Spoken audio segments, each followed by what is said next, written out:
Hello friends, welcome back to my YouTube channel. तो कैसे हैं आप लोग? आई होप सब अच्छे होंगे। तो आज का हमारा टॉपिक है रॉबर्ट फ्रॉस्ट की एक poem the road not taken. तो इस पोएम में 4 स्टैंजाज हैं और चारों स्टैंजाज में 5-5 लाइन हैं।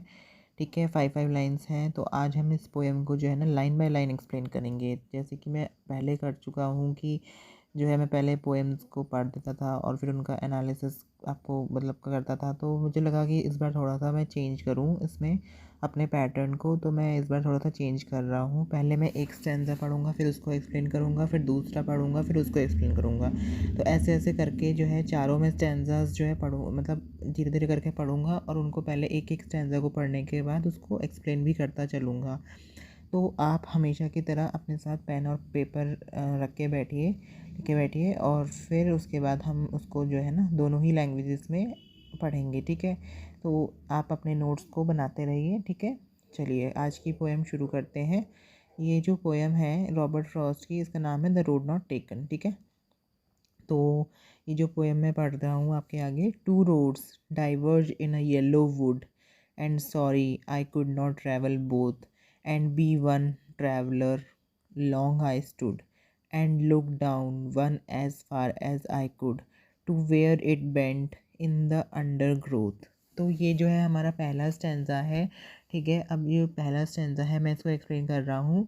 तो इस जो पहले स्टैंजा में जो पोएट है रॉबर्ट फ्रॉस्ट है, वो क्या कहना चाह रहे हैं? The poet is in a state of dilemma. Dilemma मतलब कि जो है वो एक तरह से परेशानी में है, दुविधा में है। अब वो दुविधा में क्यों है?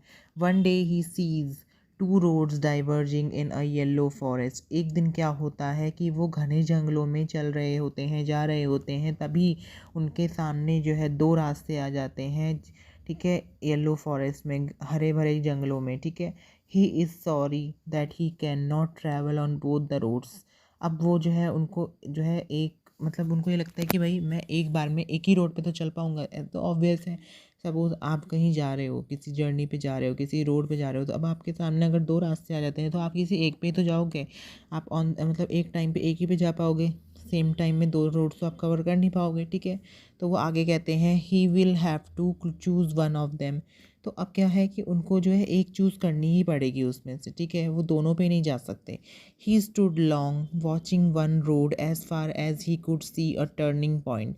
तो अब वो क्या करते हैं, वो एक जगह पे खड़े होके ना एक उसको रोड को, दोनों ही रोड्स को देखते हैं कि वो कितना दूर तक उस रोड पे खड़े होकर देख सकते हैं कि वो रोड कहाँ तक जा रही है।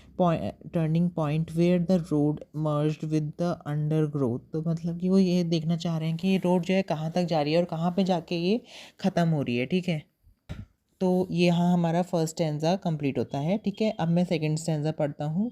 Then took the other as just as fair and having perhaps the better claim because it was grassy and wanted wear, though as for that the passing there had warned them really about the same। ठीक है, ये हमारा second stanza है। अब मैं इसको explain करता हूँ।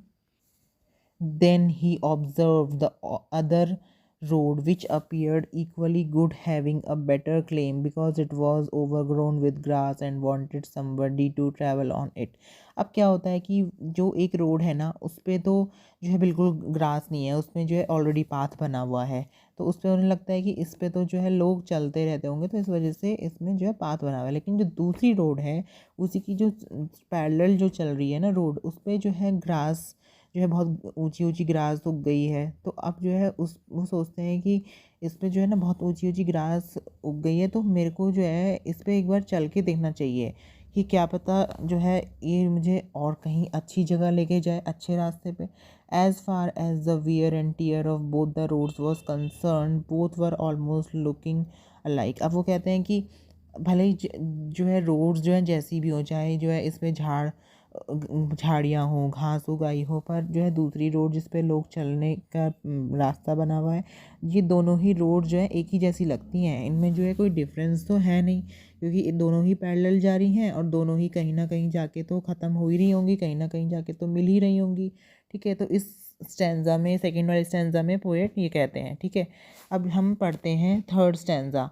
And both that morning equally lay in leaves, no step had trodden black Oh, I kept the first for another day, yet knowing how way leads on to way, I doubted if I should ever come back. ठीक है, अब इस वाले stanza को हम पढ़ते हैं। That morning both the roads were covered with leaves. अब क्या है, उस सुबह दोनों ही रोड्स जो है ना लीव से कवर्ड है, मतलब कि ड्राई लीव्स जो पेड़ों से गिर जाती हैं, टूट जाती हैं हवा चलने से, वो गिरी पड़ी हैं वहाँ पे, उससे जो है ये रोड कवर हो रखी है। ठीक है, दोनों ही रोड्स कवर हो रखी हैं। No traveller had yet stepped on them. अब क्या है कि जो कोई भी ट्रैवलर है, कोई भी वहाँ से नहीं गुजरा है, उन रोड से कोई भी उन रोड से होके नहीं गया है। ठीक है, the poet thought to travel on the first road some other time.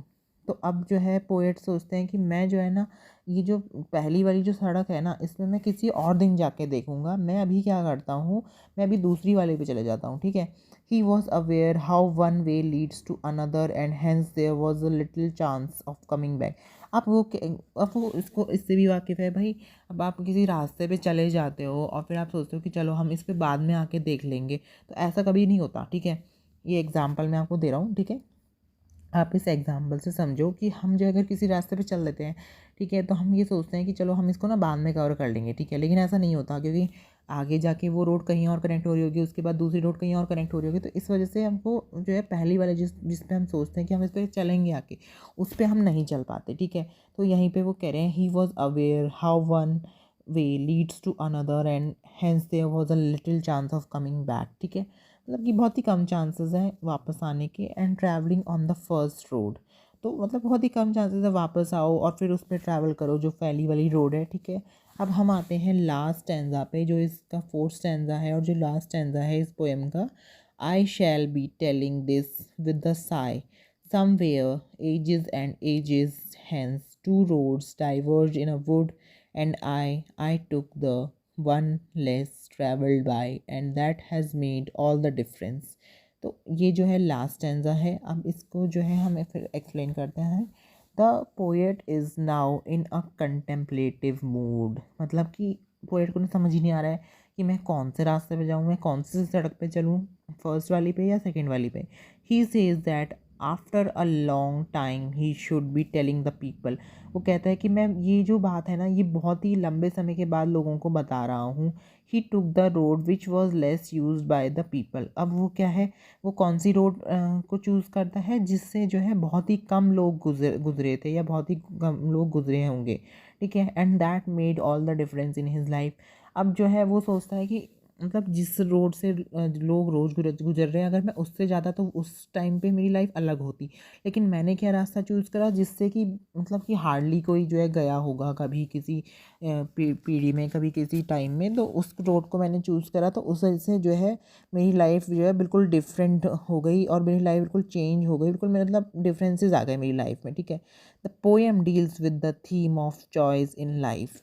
अब जो इस पोएम का जो मेन थीम है ना, वो किससे डील करता है, चॉइस इन लाइफ की। मतलब एक पॉइंट आपकी लाइफ में ऐसा आएगा ही आएगा कि आपको चॉइसेस करनी पड़ती हैं अपनी लाइफ में। मतलब कि आपको एक डिसीजन, एक रोड, एक रास्ता पकड़ना पड़ता है। कि मान लो आपको पेरेंट्स बोल रहे हैं आपके एग्जाम्पल के लिए कि भाई आप अब तुम्हारा 12th हो गया है, अब आपको एक जो है मतलब 12th क्या 9 10 में, जब आप 8 पास करके 9th में जाते हो तब आपके पेरेंट्स बोलते हैं कि भाई तेरे को कौन सा जो है, आपको कौन से फील्ड में जाना है, साइंसेस में जाना है, डॉक्टर्स बनना है, या फिर कॉमर्स में जाना है, अकाउंटेंट बनना है, तो कौन सी मतलब फील्ड, तो आप कोई एक रास्ता तो चुनोगे ही ना, आप चुनते ही होंगे। तो यही यहाँ पे वो कह रहा है, ये जो मेन थीम है choice in life, the main theme of the poem is choice in life. The two roads symbolizes two alternatives from which one has to be chosen।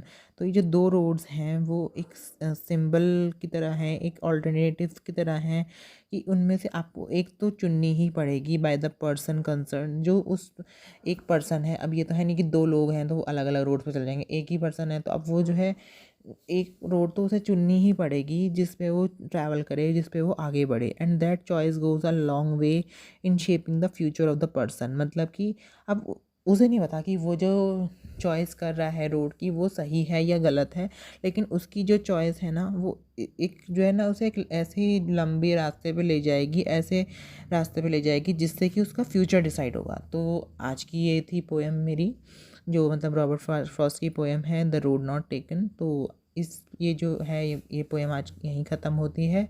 I hope आपको ये पोएम अच्छे से समझ आ गई होगी। अगर नहीं आई है तो आप इस वीडियो को दोबारा से देखिएगा, आपको समझ आ जाएगी। बहुत ही इजी पोएम है, 4 स्टैंज़र्स की पोएम है, आपको जो है अच्छे से समझ आ जाएगी। तो चलिए इस वीडियो को मैं यहीं पे एंड करता हूँ। तब तक के लिए बाय बाय, और मैं आपसे मिलूँगा मेरी अगली नई वीडियो में। ठीक है, बाय बाय।